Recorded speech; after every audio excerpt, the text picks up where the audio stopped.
Assalamualaikum warahmatullahi wabarakatuh. Waalaikumsalam warahmatullahi wabarakatuh. Bismillahirrahmanirrahim. Alhamdulillahi rabbil alamin. Wassalatu wassalamu ala ashrafil anbiya'i wal mursalin wa ala alihi wa ashabihil mujahidin at-tahirin, amma ba'du. Bersabda Rasulullah sallallahu alaihi wasallam, "Iza sarratka hasanatuka wa sa'atka sayyi'atuka fa anta mu'min." Apabila perbuatanmu yang baik menyebabkan engkau bahagia, apabila perbuatanmu yang baik menyebabkan engkau gembira, dan perbuatanmu yang jahat menyebabkan engkau jadi susah, itulah tanda bahwa di hatimu masih ada iman. Artinya, belum tentu orang yang berbuat baik merasa bahagia dengan kebaikan yang dikerjakannya. Dan tidak selamanya orang yang berbuat jahat sanggup menyesali perbuatan jahatnya. Oleh karenanya, apabila iman masih ada, apabila hati masih hidup, perbuatan yang baik menyebabkan orang gembira, perbuatan yang jahat menyebabkan orang susah dan gelisah hatinya. Ini mengandung pelajaran. Sekali kita berbuat baik, jangan sekali-kali menyesali kebaikan itu. Sebaliknya, satu kali kita melakukan kesalahan, hendaknya selalu menyesalinya. Kadang-kadang dalam kehidupan, karena orang tempat kita berbuat baik itu rupanya membalas air susu dengan air tuba, kita lalu menyesali kebaikan. Lahirlah kata-kata, "Nyesal saya nolong dia." Ibarat pepatah katanya, nolong anjing kejepit. Waktu kejepit setengah mati kita tolongin, begitu selesai dia dari kejepitnya malah kita digigitnya. Saudara hadirin yang saya muliakan, dalam kehidupan sehari-hari barangkali ini kena filsafat yang disebut dorong mobil mogok. Ketika mobil mogok setengah mati kita dorong, begitu mesin hidup ditinggalkannya kita di belakang. Sesungguhnya perbuatan kita yang baik tidak harus disesali, karena disesali atau tidak, toh perbuatan itu sudah kita lakukan. Dan penyesalan atas segala kebaikan hanya akan mengurangi nilai pahala kebaikan itu sendiri. Berbahagialah apabila berbuat baik, walaupun orang yang kita melakukan kebaikan membalasnya dengan kejahatan. Menyesalah apabila berbuat kesalahan, apabila melakukan dosa, karena itu pertanda nilai iman yang masih hidup dalam jiwa kita. Saudara-saudara kaum muslimin yang berbahagia, jadi sungguh pun pahala dan dosa sesuatu yang abstrak, efeknya jelas dia mendatangkan kebahagiaan atau membawa kepada kegelisahan batin di dalam kehidupan manusia. Orang di zaman materialis kurang terangsang berbuat pahala dan terdorong melakukan dosa. Kenapa? Karena pahala tidak kelihatan, dosa tidak nampak. Kalau pahala kelihatan, barangkali nggak kuat kita mikul pahala. Kalau dosa benjol, umpama tiap bikin dosa palanya benjol, barangkali sudah nggak karu-karuan kepala kita. Baik pahala, baik dosa, sesuatu yang tidak nampak oleh pandangan mata zahir, tapi yang punya efek dalam kehidupan ini. Orang yang banyak pahalanya dengan orang yang banyak dosanya, kalau dia berjalan barangkali sulit kita membedakan. Tapi efeknya dalam kehidupan ini jelas adanya. Sesuatu yang bernama pahala kita perlukan, karena hidup tidak berhenti hingga di sini. Sesuatu yang bernama dosa harus kita hindarkan, karena ada kelanjutan sesudah hidup yang sekarang ini. Kehidupan dari satu pertanggungan jawab. Itu sebabnya Imam Ghazali dalam bahasa yang indah sekali berpesan, "Jaddidis safinah fa innal bahra amiq wa khuziz zad fa innas safara ba'id." Perbarui selalu kapalmu, rawat, jaga baik-baik, dandani kapalmu, fa innal bahra amiq, karena sesungguhnya lautan ini sangat dalam. Satu bahasa yang indah dari tamsil terhadap kehidupan. Perbaiki kapalmu karena lautan ini sangat dalam. Artinya, jaga baik-baik hatimu. pelihara iman dan keyakinanmu, karena hidup ini bagaikan gelombang lautan. Tempo-tempo air tenang, tempo-tempo ombak menggila dan menggunung. Jaga iman baik-baik karena hidup penuh dengan cobaan dan ujian. Itu maksudnya. Wa khuziz zad fa inna safara ba'id. Dan bawa bekal yang banyak karena perjalanan hidup ini sangat panjang. Perjalanan ini sangat jauh. Kita kalau pergi keluar kota tentu saja membawa bekal. Makin jauh kota yang akan kita tuju, makin banyak bekal yang harus kita bawa. Alangkah sengsaranya manusia apabila dia akan pergi ke satu kota yang jauh, modalnya cuma nekat. Bagaimana nanti di sana sajalah. Tidak membawa bekal sebagaimana yang sewajarnya. Hal yang semacam ini senangnya sih belum tentu, keblangsak dan susahnya sudah kebayang. Itu dalam kehidupan di dunia ini. Bagaimana kalau sudah bicara tentang kehidupan yang akan datang? Karena sesungguhnya hidup ini merupakan satu perjalanan yang sangat panjang. Sejak kita tinggal di alam arwah, pada saat jasad belum lagi diciptakan Allah, ruh sudah diciptakannya lebih dahulu. Sampai kemudian kita pindah ke alam rahim, alam kandungan ibu. Untuk kemudian berpindah kepada kehidupan dunia. Dari dunia ini kita pindah ke alam barzakh. Di sana tinggal kita 100 tahun mungkin, 100.000 tahun mungkin, 1 juta tahun mungkin, menunggu saat datangnya kiamat. Lalu dari alam barzakh pindah kita ke alam akhirat. Satu perjalanan yang sangat panjang. Alangkah malangnya, alangkah sengsaranya jika tahu kita begitu panjangnya perjalanan hidup ini, tidak ada bekal yang kita bawa. Artinya kesengsaraan, kesulitan yang bertali-tali sudah jelas akan menimpa kita. Kalau pergi kita keluar kota membawa bekal uang, membawa bekal makanan, apa bekal yang mesti kita bawa? Apabila kita kembali ke alam barzakh, kembali ke alam kubur, berkumpul di padang mahsyar di akhirat nanti, nasi yang mau kita bawa, uang yang mau kita bawa, tentu tidak lagi. Karena kehidupan materialis selesai di atas liang lahat. Bila masuk kita ke liang lahat, disitulah pahala dan dosa memegang peranan yang sangat penting. Maka pada pertemuan malam ini kita akan bicara tentang pahala dan dosa itu. Saudara-saudara kaum muslimin rahimakumullah, yang dinamakan pahala, kata Imam Ali Al-Jurjani dalam kitab At-Ta'rifatnya, ma yastahiqqu bihi ar-rahmatu wal maghfiratu minallahi ta'ala. Sesuatu yang pelaksananya berhak untuk mendapat rahmah dan ampunan dari Allah. Dengan kata lain, nilai pahala adalah akibat dari perbuatan-perbuatan di dalam melaksanakan perintah dan anjuran yang ada di dalam kehidupan agama. Apabila perintah dan anjuran kita laksanakan, nilai pahala itu lalu datang.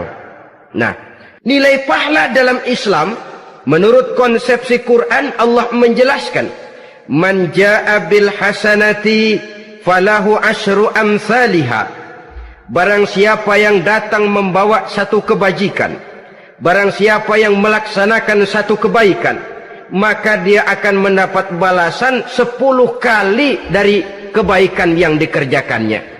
10 kali ini pun masih dilipat gandakan dengan 7. 7 ini pun masih dikalikan 100. Dan itu pun masih ditambah dengan pernyataan, wallahu yudha'ifu liman yasha. Allah masih akan melipat gandakan perbuatan baik seseorang yang dikehendakinya.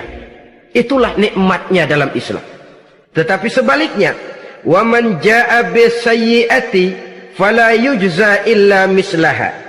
Barang siapa yang melakukan satu kejahatan, dia tidak akan mendapat balasan kecuali sesuai dengan kejahatan yang dikerjakannya. Alangkah rahman dan rahimnya Allah. Orang yang berbuat baik dibalas 10, dikali 7, dikali 100, masih dilipat gandakan pula. Tapi orang yang berbuat jahat tidak akan mendapat balasan kecuali sesuai dengan kejahatan yang dikerjakannya. Ini kan beda dengan sifat kita manusia. Kita ini kadang-kadang kalau dijitak membalasnya mukul. Tapi kalau orang berbuat baik kepada kita, kita enggan untuk berbuat baik kepada orang tadi. Allah tidak mengajarkan begitu. Satu kebaikan berbalas 10. Satu kejahatan berbalas dengan satu kejahatan. Maha Rahman dan Rahim Allah. Bahkan dalam Islam, niat berbuat baik saja mendapat pahala. Sedangkan niat berbuat jahat belum ditulis merupakan satu dosa sampai kejahatan itu dikerjakan oleh orang yang niat tadi. Umpamanya, saudara niat nanti malam giliran pengajian saya mau hadir di majelis taklim. Pas datang waktu malam hujan turun sangat lebat. Saudara berhalangan datang ke majelis taklim, saudara sudah mendapat pahala niat. Tapi saudara niat nanti malam kalau turun hujan, saya mau bongkar rumahnya si fulan, saya mau curi seluruh harta bendanya. Ternyata malam saudara tidak mengerjakan perbuatan itu belum ditulis dosa sampai perbuatan itu benar-benar dikerjakan. Tapi lalu jangan macam-macam. Kalau begitu niat aja yang baik, biar nggak usah dikerjain. Niat aja pengen ngaji walaupun tidak ada niatan untuk ngaji. Allah lebih tahu tentang apa yang terdetik di dalam hati sanubari kita. Itulah sebabnya sangat dianjurkan orang untuk melakukan segala macam kebajikan, dan dianjurkan orang menjauhkan segala macam bentuk kejahatan, karena dia akan berefek melahirkan dosa dan pahala. Dosa dan pahala itulah alat untuk memperoleh kebahagiaan di alam kubur, di padang mahsyar, sampai di akhirat nanti. Di dunia ini mungkin segalanya bisa kita beli dengan yang namanya uang. Keamanan kita bisa menyewa petugas untuk menjaga rumah kita. Kendaraan yang mewah bisa kita beli. Udara yang sejuk bisa kita ciptakan. Siapa banyak uang dia raja. Mungkin itu di dunia. Tapi bisa apa uang kalau kita sudah masuk ke alam kubur? Bisakah munkar nakir kita sogok? Udah karkir, jangan nanya nih, cepet. Bisakah malaikat azab menyingkir dengan uang semir? Ternyata tidak. Untuk memperoleh kebahagiaan di sana, nilai pahala. Kesengsaraan akan kita dapat kalau kita banyak menumpuk dosa.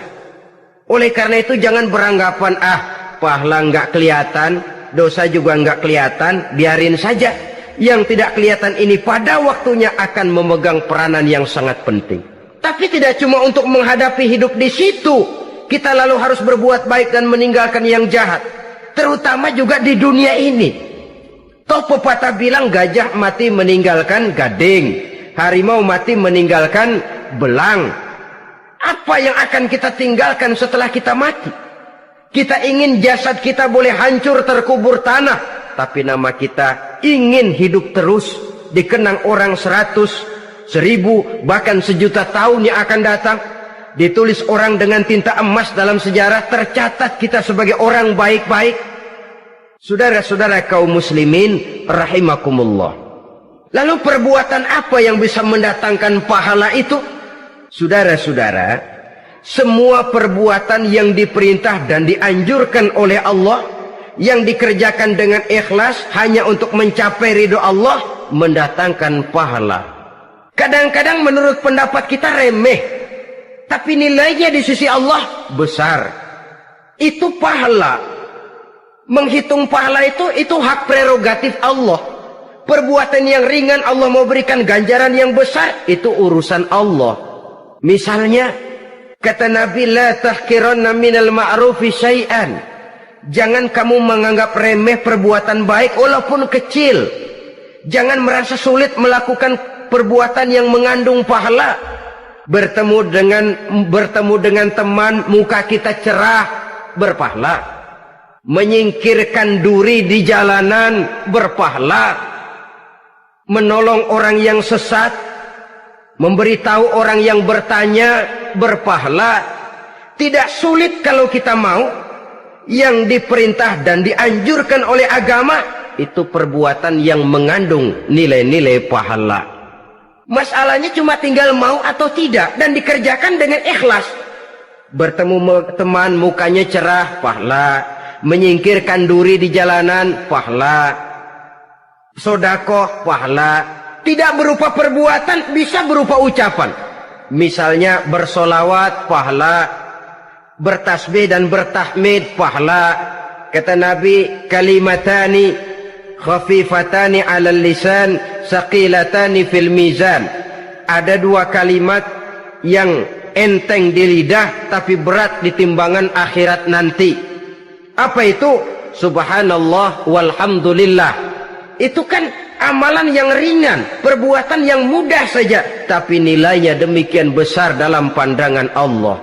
Jadi pendeknya, perbuatan yang bernilai pahala adalah perintah dan anjuran agama yang dilaksanakan dengan ikhlas semata-mata untuk mencapai ridho Allah, itu mengandung pahala.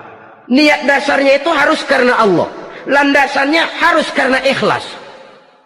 Bukan cuma sekedar basa-basi, tidak karena ingin dipuji orang, tidak karena mengharap tanda jasa, tapi ikhlas semata-mata. Dari perbuatan yang paling kecil dan mudah sekali sampai kepada amalan-amalan yang besar dan memerlukan biaya yang besar, seperti melaksanakan ibadah haji, seperti jihad fi sabilillah, membangun masjid, membangun pondok-pondok pesantren, membangun pusat-pusat kesehatan, membangun jalan-jalan umum, termasuk menjaga keamanan. Jangan dikira loh, siskamling umpamanya, menjaga keamanan kampung tidak berpahala. Kalau diniatkan ibadah, menjaga ketenangan warga supaya mereka tekun ibadah, ikhlas karena Allah, itu juga bernilai ibadah. Keluar kita dari rumah, pergi pagi, pulang sore, peras keringat, banting tulang cari nafkah buat menghidupi anak istri kita. Kalau diniatkan ibadah, melaksanakan kewajiban sebagai kepala rumah tangga, membantu orang tua sebagai anak, itu juga perbuatan-perbuatan yang mengandung pahala. Yang terbaik sesuai dengan bidang kehidupan kita. Ada orang yang dinamakan abid, ahli ibadah, pahala yang paling baik bagi dia banyak-banyak tahajud, sembahyang malam, wirid, zikir, tasbih. Ada yang dinamakan orang alim, pahala yang paling baik buat orang macam ini mengajar, menyebarkan ilmu, mendakwahkan Islam. Ada yang disebut wali, pejabat pemerintah, petugas. Amalan pahala yang paling baik buat orang semacam ini melayani masyarakat, bekerja di bidangnya sesuai dengan profesinya. Saudara hadirin yang saya hormati, jadi dengan demikian perbuatan-perbuatan yang mengandung nilai-nilai pahala ini bisa perbuatan yang menurut kita kecil namun punya nilai besar. Apalagi perbuatan besar dengan biaya yang besar, tentu makin besar juga pahala yang disediakan oleh Allah Subhanahu wa ta'ala. Oleh karenanya, kalau kita bercermin dari ayat Quran, hidup ini kesempatan untuk berbuat baik. Huwallazi khalaqal mauta wal hayata liyabluwakum ayyukum ahsanu amala. Dialah Allah, Tuhan yang telah memberikan hidup dan mati kepadamu untuk menguji kamu, siapa di antara kamu yang paling baik amal perbuatannya. Jadi tidak saya rinci, tapi cukuplah satu penjelasan global. Perbuatan yang berpahala adalah perbuatan melaksanakan perintah Allah atau anjuran Allah dengan dasar ikhlas, dengan tujuan untuk mencapai ridho Allah semata-mata. Lalu apa perbuatan yang mengakibatkan dosa itu? Saudara-saudara, dosa lahir akibat melakukan larangan Allah atau mengerjakan yang dicelaknya. Nah, para ulama ada yang membagi dosa itu menjadi dua bagian. Ada dosa-dosa kecil, ada dosa-dosa besar. Tetapi sebenarnya ditinjau dari segi hakikatnya, kalau sudah melakukan satu kesalahan yang mengakibatkan dosa, jangan dilihat besar dan kecilnya, tapi kepada siapa dosa itu kita kerjakan. Sebab kalau dosa kita anggap satu yang kecil, orang akan terangsang untuk mengerjakan yang kecil-kecil saja. Sehingga dengan demikian, yang kecil pun akan menjadi besar kalau ditumpuk-tumpuk. Sedangkan yang besar bisa saja menjadi kecil kalau selalu diiringi dengan permohonan ampun kepada Allah. Itu sebabnya para ulama sufi, orang-orang tasawuf mengatakan, la saghair ma'al istimrar wala kabair ma'al istighfar. Tidak ada dosa yang kecil kalau dikerjakan terus-menerus, dan tidak ada dosa yang besar kalau digempur tiap saat dengan perbuatan istighfar atau memohon ampun kepada Allah Subhanahu wa taala. Cuma saja pada umumnya, karena dosa-dosa kecil itu lebih mudah taubatnya, dan ada janji Nabi, barang siapa yang meninggalkan dosa-dosa besar akan diampuni dosa-dosanya yang kecil-kecil. Oleh karena itu, pada kesempatan ini kita akan juga bicarakan apa saja yang termasuk klasifikasi dosa-dosa besar, dengan harapan kita bisa menjaga diri, menyelamatkan diri, jangan sampai terjatuh ke dalam dosa-dosa yang besar tadi. Tetapi bukan berarti kita harus terangsang melakukan dosa-dosa yang kecil. Ah, biarin kecil ini, tobatnya gampang. Ah, dosa kelas teri. Ah, dosa itu kan tidak kelihatan.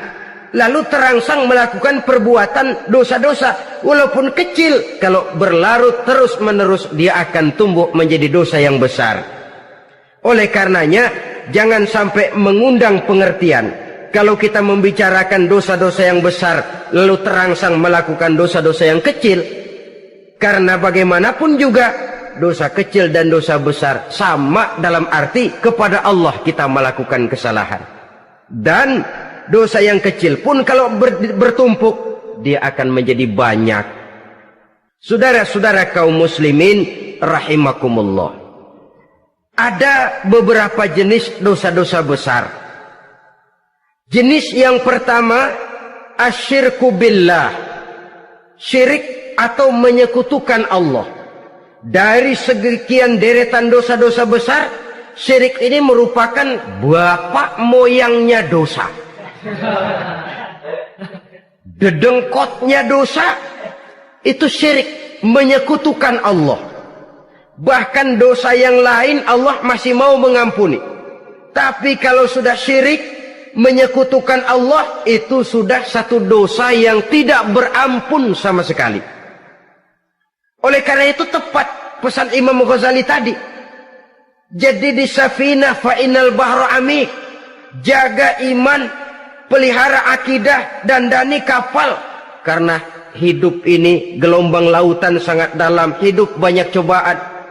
Di dalam hidup di zaman sekarang ini, saudara bisa perhatikan, di mana tensi ekonomi tinggi, lapangan kerja sulit, persaingan hidup makin tajam, sifat egois dan individualis tumbuh di mana-mana, rasa solidaritas sosial menurun, sifat gotong royong musnah. Orang mudah potong kompas, potong jalan. Ingin cepat kaya, ingin cepat naik pangkat, ingin dapat kedudukan. Kadang-kadang akidah pun terjual, akidah pun musnah, jatuh ke jurang syirik pun tidak jadi soal. Itu yang kita khawatirkan. Kalau dosa-dosa yang lain Allah masih mau mengampuni, tapi kalau sudah jatuh kepada syirik, Allah sama sekali tidak akan memberikan ampun. Dalam kaitan dengan ini barangkali tepat sinyalemen Imam Ali itu. Andai kata kemiskinan merupakan satu kepribadian, saya akan membunuhnya lebih dahulu. Artinya memang kemiskinan ini sering mendorong orang kepada jurang kemusyrikan. Tidak tahan menghadapi godaan perut akibat tensi ekonomi yang tinggi, lapangan kerja yang sulit. Iman pun jadilah ditukar dengan 3 liter beras. Akidah pun jadilah dibarter dengan 3 bungkus supermi, dengan pakaian bekas, dengan obat-obatan. Tidak jadi soal baginya mengejar kebahagiaan yang relatif singkat dengan mengorbankan kebahagiaan yang abadi. Persis ibarat pepatah, nyari jarum kampak hilang. Mencari sesuatu yang kecil, yang besar jadi sia-sia. Membela perut, mengorbankan akidah. Na'udzubillah summa na'udzubillah. Saudara-saudara kaum muslimin rahimakumullah. Ini fakta. Ini kenyataan. Dan hal semacam ini tidak bisa diatasi cuma dengan ceramah, simposium, diskusi, seminar. Apalagi Nabi berpesan, solahu ummati bil ilmi wal mal. Umatku hanya bisa menjadi baik akidahnya dengan ilmu dan harta. Itu bahasa Nabi. Kalau bahasa kita sekarang, dengan ekonomi dan pendidikan. Ilmu, pendidikan, ekonomi, harta. Tanpa itu sangat besar kemungkinan kita bisa menjual akidah terjerumus di lembah kemusyrikan. Maka terutama kepada saudara-saudara saya, muslimin yang terpencil jauh dari kota-kota besar, yang kadang dalam kehidupan seharinya imannya sering digoda oleh supermi, akidahnya sering ditantang oleh pembagian beras, pakaian-pakaian bekas, obat-obatan dan sebagainya. Jaga dan bentengi akidah kita. Lebih baik nyawa berpisah dari badan, asal iman jangan berpisah dari hati. Kepada adik-adik saya para remaja, para pemuda di kota-kota besar, yang iman dan akidahnya sering ditantang dengan minuman-minuman keras, fasilitas-fasilitas yang menghanyutkan, yang secara terarah dan praktis sedikit demi sedikit menggiring kita untuk keluar dari nilai-nilai akidah. Hati-hati, jaga baik-baik, sebab intan paling mahal, mutiara paling berharga, tidak lain nilai iman ini. Tergelincir kita daripadanya, jatuh ke lembah kemusyrikan, jatuh ke satu dosa yang teramat besar, yang Allah tidak akan pernah memberikan ampun lagi. Ini dosa besar yang pertama. Yang kedua, qatlun nafsi illa bilhaq, membunuh orang tanpa alasan yang benar. Di zaman kesulitan ekonomi kadang-kadang orang mudah nekat. Tengok saja, kadang-kadang karena pasal uang 100-200 perak saja nyawa bisa melayang. Kadang-kadang karena urusan yang remeh, salah omong, salah ambil, salah ucap, salah pegang, nyawa bisa jadi melayang. Alangkah murahnya nyawa, seakan-akan kita yang punya. Padahal nyawa itu hak milik Allah. Tidak pantas kita merampasnya, tidak pantas kita menghilangkannya dari jasad seseorang. Oleh karenanya, membunuh orang merupakan satu dosa yang sangat besar. Jangankan kepada orang yang seakidah, orang yang lain akidah saja pun, kalau dia hidup berdamai, rukun, berdampingan, kita harus melindungi. Apatah lagi teman seakidah sendiri. Saudara-saudara kaum muslimin rahimakumullah. Pantas kalau Nabi menyatakan, apabila dua orang Islam sudah saling berkelahi, berbunuh-bunuhan, al-qatil wal maqtul finnar, yang membunuh dan yang dibunuh dua-duanya sama-sama masuk neraka. Sahabat heran, ya Rasul, kalau yang membunuh masuk neraka sih wajar, tapi yang terbunuh kok neraka juga, kenapa? Kata Rasul, sebenarnya dia juga cuma sudah niat untuk membunuh, cuma keduluan saja. Andai kata dia tidak terbunuh, tentu dia yang akan membunuh. Saudara-saudara kaum muslimin rahimakumullah, Islam sesuai dengan namanya adalah agama damai. Kita tidak boleh mencari-cari musuh, walaupun tidak boleh lari kalau bertemu musuh. Oleh karenanya, pantang seorang muslim menimbulkan benih keonaran menjadi biang kerok buat lingkungannya. Sesuai dengan namanya, seorang muslim adalah seorang yang dalam hidup senantiasa berusaha menebarkan salam, menebarkan kedamaian, ketenangan dan ketentraman. Dengan prinsip, musuh jangan dicari, bertemu pun jangan lari. Yang ketiga, termasuk dalam kelompok dosa besar ini, syurbul khamr, meminum minuman keras. Termasuk di dalam kata khamr ini ganja, morfin, narkotik. Sebab apa? Jenis minuman semacam itu tidak hanya merusak keadaan sekarang, tapi sekaligus merusak kehidupan yang akan datang. Kalau itu jatuh di tangan generasi muda, artinya kan merusak kehidupan masa depan daripada suatu bangsa. Karena apa? Remaja dan pemuda merupakan bentuk miniatur daripada kehidupan bangsa. Akan bagaimana warna umat Islam di Indonesia, bahkan akan bagaimana warna Indonesia 30, 40, 50 tahun yang akan datang, remaja sekarang jawabannya. Kalau remaja kita sekarang ini kerjanya cuma bisa nyekek botol, insya Allah bangsa Indonesia 30-40 tahun yang akan datang akan tumbuh menjadi bangsa teler. Tidak banyak yang bisa kita harapkan. Remaja adalah gambaran masa depan dari satu bangsa, dari satu umat. Dan remaja itu di dalam dirinya secara fitrah terkumpul semua bakat, terdapat semua kemungkinan. Kita ini lahir membawa sifat pemimpin, tapi juga membawa sifat pengacau. Kita ini ada bakat jadi orang jujur, ada bakat jadi pengkhianat. Kita ini ada bakat menjadi orang baik-baik, kita juga punya bakat jadi biang kerok. Kita kemungkinan bisa jadi pemimpin bangsa, tapi juga bisa menjadi pemimpin bangsat. Nanti lingkungan dan pendidikan akan menumbuhkan, membentuk mana yang tumbuh lebih subur. Kalau lingkungan dan pendidikannya lebih banyak bercerita tentang kejujuran, maka nilai kejujuran yang akan tumbuh lebih banyak dalam jiwanya. Dan insya Allah diharapkan dia akan menjadi manusia yang jujur di kelak kemudian hari nanti. Dan masalah minuman keras ini sebenarnya berkait. Kita tidak bisa cuma menyalahkan remaja saja, menyalahkan pemuda saja. Karena bagaimanapun masalahnya kompleks. Menghancurkan sesuatu tanpa melihat kausalnya, tanpa melihat sebab akibatnya, kan sama juga bohong.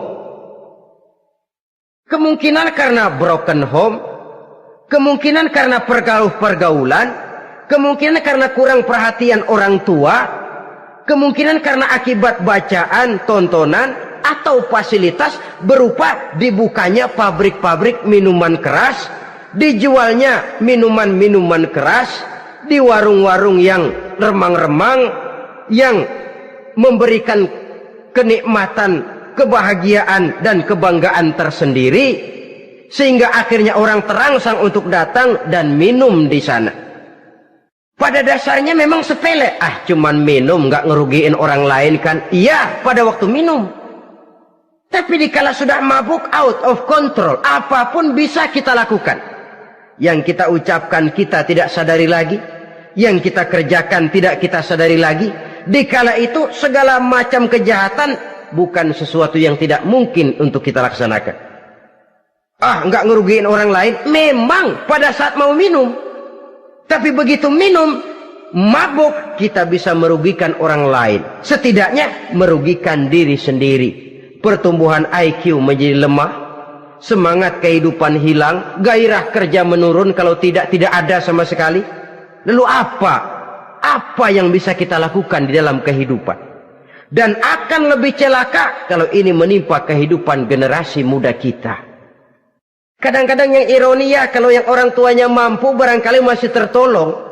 Tapi yang orang tuanya kondisi ekonomi lemah masih kepengen teler juga. Orang tuanya nggak mampu masih pengen mabuk. Dari ganja, morfin nggak dapet, akhirnya kaleng cat diisepin. Yang penting kan bisa teler, mendatangkan satu kebahagiaan tersendiri. Itu sebabnya memang satu kejahatan menurut teori polisi ya hanya bisa terjadi karena faktor N dan K, niat dan kesempatan. Niat ada, kesempatan ada, jadi orang jahat. Kurang salah satunya, biasanya kejahatan terbendung.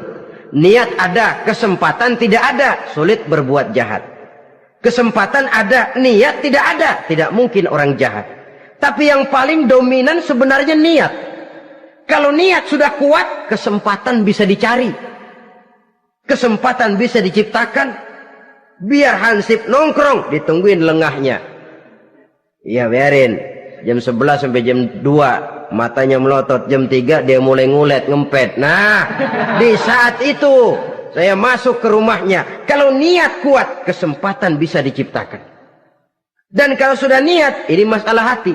Kalau sudah masalah hati, menyangkut soal moral. Moral artinya sudah masuk kepada kehidupan agama.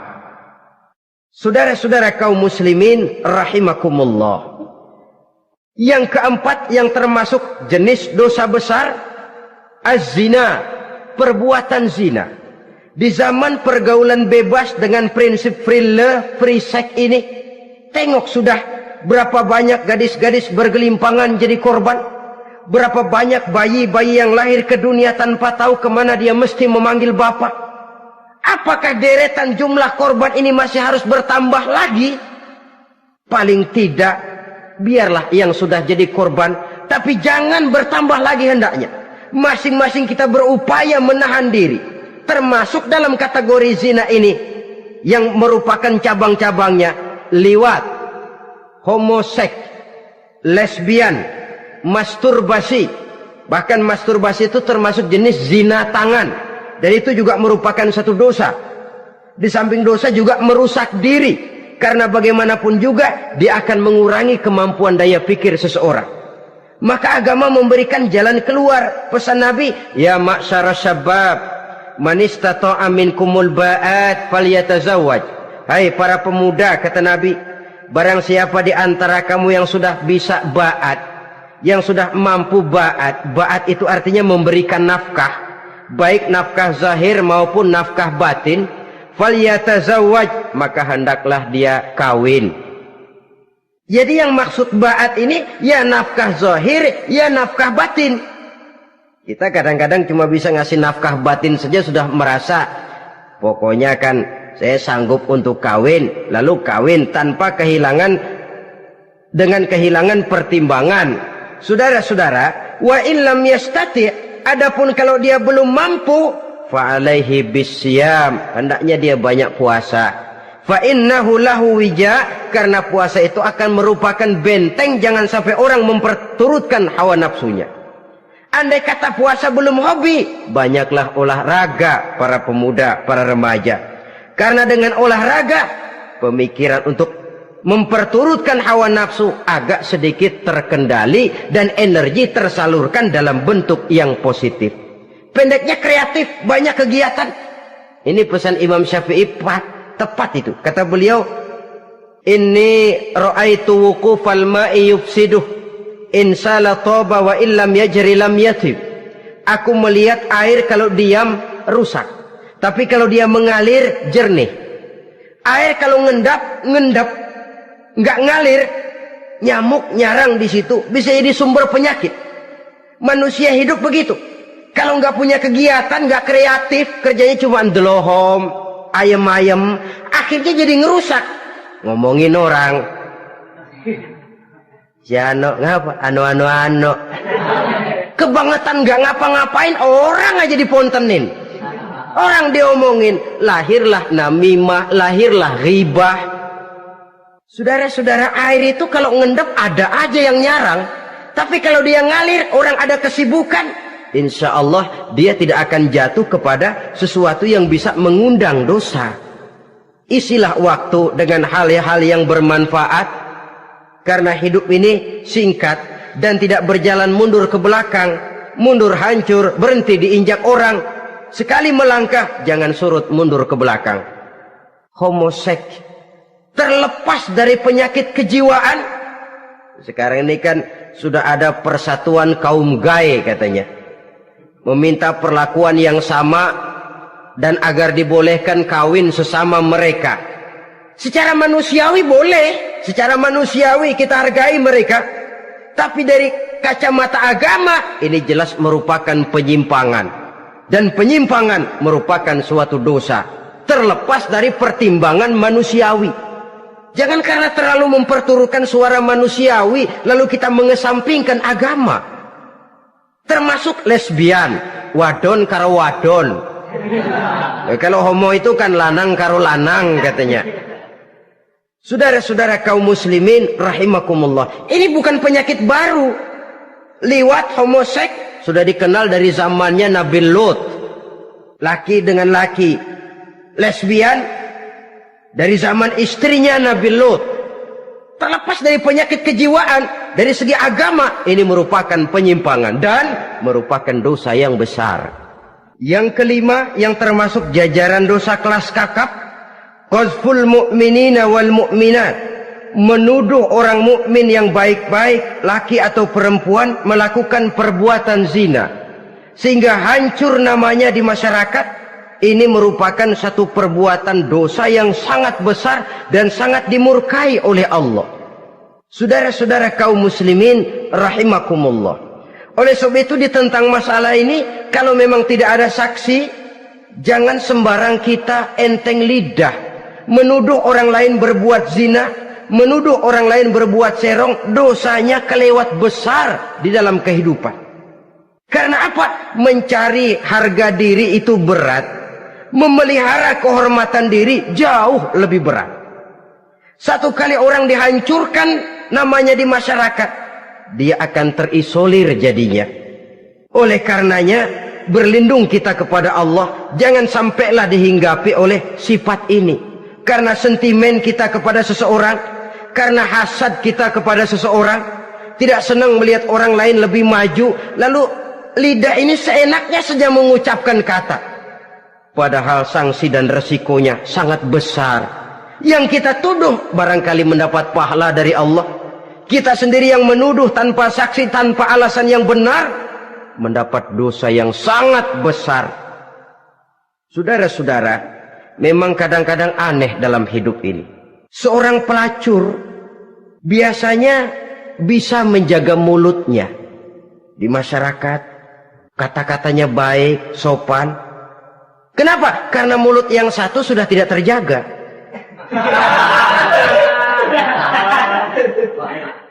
Kita kadang-kadang kehormatan bisa kita jaga, tapi mulut tidak terkontrol. Ngomong saenake dewe, bikin orang mangkel, kesal, fitnah sana, fitnah sini, menghancurkan nama baik orang, ngomongin yang macam-macam.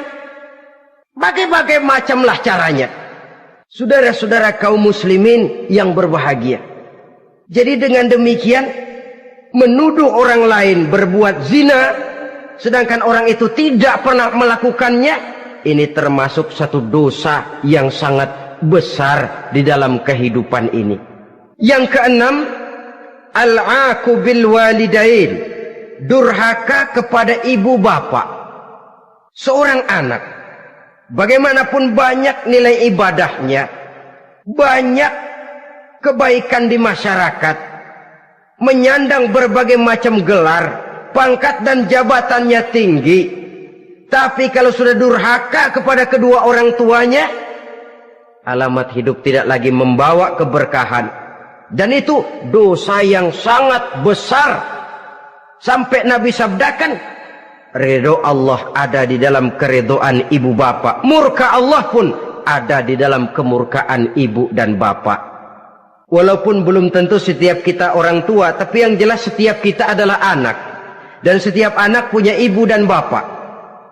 Jangan sampai kacang lupa kepada kulitnya. Saudara-saudara kaum muslimin rahimakumullah, durhaka kepada ibu bapak merupakan perbuatan yang sangat dimurkai oleh Allah. Apalagi ibu yang telah melahirkan kita, bahkan mengandung kita. Begitu juga bapak yang telah berusaha peras keringat banting tulang untuk mengasuh membesarkan kita. Tidak ada perbuatan baik yang kita lakukan untuk bisa menebus kebaikan daripada ibu dan bapak kita. Setidaknya kalau belum bisa berbuat baik kepadanya, kepada keduanya, janganlah menyakiti hati keduanya. Itu saja dulu yang harus dijaga. Kadang-kadang sudah berbuat baik enggak, nyakitin melulu. Sudah nyenangin belum bisa, saban sehari nyakitin saja. Padahal kedua orang tua itu doanya manjur, sebagaimana sumpahnya juga bisa jadi kenyataan, dan sering bahkan menjadi kenyataan. Sampai ibu bapak sudah wafat, sudah meninggal sekalipun, kewajiban berbakti masih harus terus dilakukan oleh seorang anak. Lalu yang ketujuh, at-tawalli yaumaz zahfi, berpaling pada hari pertempuran. Orang sedang sibuk-sibuk menghadapi musuh, maksudnya berjuang membela agama ini, dia lari menyelamatkan diri. Pengecut, mental munafik. Ayo, kalau demi agama, mari kita maju ke depan. Allahu Akbar, yang besar Allah, yang lain kecil semua, maju. Orang lain maju serentak, dia mundur jauh ke belakang. Mental munafik, mental calo, istilah sekarang ini. Oh, itu calo, mental calo. Tuhan gedek banget itu. Coba ya, calo itu paling sibuk nyuruh penumpang naik. Tapi sementara penumpang naik sampai ke tempat tujuan masing-masing, calonya nggak kemana-mana, diem aja di situ. Cuma orang aja disuruh naik. Saudara-saudara, kerja bakti. Orang turun ke comberan, dia naik ke tempat tidur. Mundur di hari pertempuran. Menyebabkan orang lain gugur, dia sendiri menyelamatkan diri. Mental pengecut, mental munafik, itu merupakan dosa yang sangat besar. Saudara-saudara kaum muslimin rahimakumullah, itu sebabnya agama itu memerlukan keberanian memang, tapi bukan keberanian yang tanpa perhitungan. Sebab berani tanpa berhitung namanya berani babi. Kita berani kalau benar, kita harus takut kalau salah. Jangan dibalik. Salah berani, nekat namanya. Benar takut, pengecut namanya. Orang yang pengecut adalah orang yang takut membela kebenaran. Orang yang nekat sesungguhnya udah salah nggak malu lagi. Udah salah nekat lagi. Merasa rugi berbuat kebaikan, puas kalau berbuat kejahatan. Padahal Nabi pesan, siapa yang berbuat dosa sambil tertawa, nanti dia akan masuk neraka sambil menangis. Karena itu dipesan pula di dunia ini, sering-seringlah mencuci mukamu dengan air mata taubat. Cuci lidahmu dengan zikir kepada Allah. Bersihkan hatimu dengan air ikhlas. Saudara-saudara kaum muslimin rahimakumullah, kan ada toh orang berbuat baik nggak gembira, tapi berbuat jahat malah puas. Atau sama saja, orang lain berbuat baik hatinya kesel, orang lain berbuat jahat dia malah mendukung, atau orang lain tergelincir berbuat jahat dia malah girang. Ini kan tidak objektif, karena yang berbuat baik orang yang dia keselin dia nggak seneng. Tetapi karena yang berbuat jahat orang yang dia senengin, dibenerin juga. Itu nggak objektif namanya. Mundur di hari pertempuran pada saat saudara-saudara kita sedang menghadapi musuh, sikap pengecut yang sangat dibenci Allah. Yang kedelapan, termasuk kelompok dosa besar, aklu malil yatim, makan harta anak yatim. Kadang-kadang ada orang mengeksploitir loh nasib anak-anak yatim. Karena biasanya para dermawan peka kalau mendengar nasib yatim, memberikan santunan. Si yatim belum makan, yang ngurusin udah pada kenyang. Mengeksploitir, memakan harta anak yatim termasuk dosa yang sangat besar. Sehingga Nabi pesan, ana wa kafilul yatim kahataini yaumal qiyamah. Aku dan orang yang menyantuni anak yatim seperti dua jari ini di hari kiamat. Rumah yang paling dimuliakan Allah adalah rumah yang di dalamnya ada anak yatim yang hidupnya dihormati, hidupnya disantuni, keperluannya dicukupi.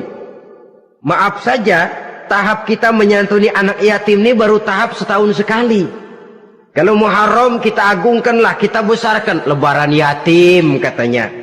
Kita kumpulkan dana, kita usap kepala yatim, kita kumpulkan beras, kita bagikan hari itu. Perkara bulan depan kelaparan, kita tutup kuping. Perkara bulan berikutnya dia kelaparan, kita masa bodoh. Bahwa di bulan Muharram kita santuni yatim piatu itu sudah baik. Tapi akan lebih baik lagi kalau kita sanggup menjadi bapak asuh mereka, memikirkan sekolah mereka, ada kontinuitas. Kalau mereka diasuh oleh orang lain, lalu bertukar agamanya, berpindah akidahnya, kita ngomel habis-habisan. Tapi kita ada kemampuan, kita tidak mau berbuat semacam itu. Ya sama juga bohong namanya. Saudara-saudara kaum muslimin rahimakumullah. Orang yang menyantuni yatim mendapat pahala besar. Tapi orang yang mengkorup harta anak yatim, dosanya juga sangat besar. Berhati-hatilah kalau kita diberikan kepercayaan oleh masyarakat untuk mengurus anak-anak yatim. Karena pahalanya besar, resikonya juga besar. Yang kesembilan, syahadatuz zur, sumpah palsu.